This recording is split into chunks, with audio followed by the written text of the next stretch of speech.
ഇപ്പോൾ വരുന്ന വാർത്ത ഇങ്ങനെയാണ്. ജി സുധാകരന് പിന്തുണ നൽകാനുള്ള കോൺഗ്രസ് തീരുമാനത്തിൽ പ്രതിഷേധിച്ച് അവിടെ രാജിവെക്കുന്നുണ്ട് കോൺഗ്രസ് നേതാവ്. പാർട്ടിക്ക് വേണ്ടി ഒരുപാട് കഷ്ടപ്പെട്ടു എന്ന നേതാവ് പറയുകയാണ്.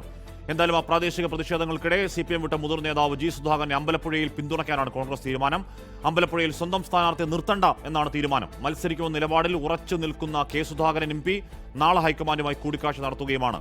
സ്ഥാനാർത്ഥികളുടെ ആദ്യഘട്ട പട്ടിക ഇന്നു തന്നെ പുറത്തിറക്കാനുള്ള തീവ്ര ശ്രമത്തിലാണ് കോൺഗ്രസ് നേതൃത്വം. തെരഞ്ഞെടുപ്പ് പ്രഖ്യാപനത്തിന് തൊട്ടു പിന്നാലെ സ്ഥാനാർത്ഥി പ്രഖ്യാപനം നടത്തുമെന്നായിരുന്നു കോൺഗ്രസ് നേതാക്കളുടെ അവകാശവാദം. എന്നാൽ ഡൽഹിയിൽ ചർച്ചകൾ ഇപ്പോഴും തുടരുന്നു. MP-മാർ മത്സരിക്കുന്നതുമായി ബന്ധപ്പെട്ട അന്തിമ തീരുമാനമെടുക്കാൻ കോൺഗ്രസ് നേതൃത്വത്തിന് ഇതുവരെ കഴിഞ്ഞില്ല. മത്സരിക്കുമെന്ന നിലപാടിൽ ഉറച്ചു നിൽക്കുന്ന കെ സുധാകരൻ നാളെ ഡൽഹിയിൽ ഹൈക്കമാൻഡുമായി കൂടിക്കാഴ്ച നടത്തും. സ്ഥാനാർത്ഥിത്വം പ്രഖ്യാപിച്ച മുൻ CPIM നേതാവ് ജി സുധാകരനെ കോൺഗ്രസ് പിന്തുണയ്ക്കും. ഉപാധികളില്ലാതെയാണ് കോൺഗ്രസ് നേതൃത്വവുമായി ജി സുധാകരന്റെ ചർച്ചയെന്നാണ് വിവരം.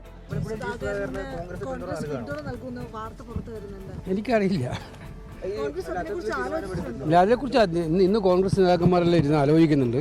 ഇത്തരം കാര്യങ്ങളൊക്കെ അവിടെയാ ചർച്ചയ്ക്ക് വരിക.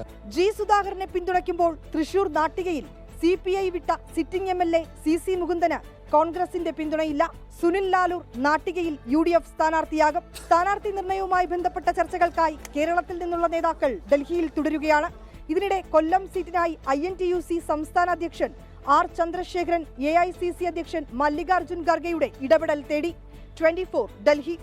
ലോകത്തെവിടെയായാലും ഏത് സമയത്തും 24 വാർത്തകളും ഓഗ്മെന്റഡ് റിയാലിറ്റി പാക്കേജുകളും എക്സ്പ്ലെയിനറുകളും വിശദമായി കാണാൻ ഞങ്ങളുടെ YouTube ചാനൽ നിങ്ങൾക്ക് സബ്സ്ക്രൈബ് ചെയ്യാം.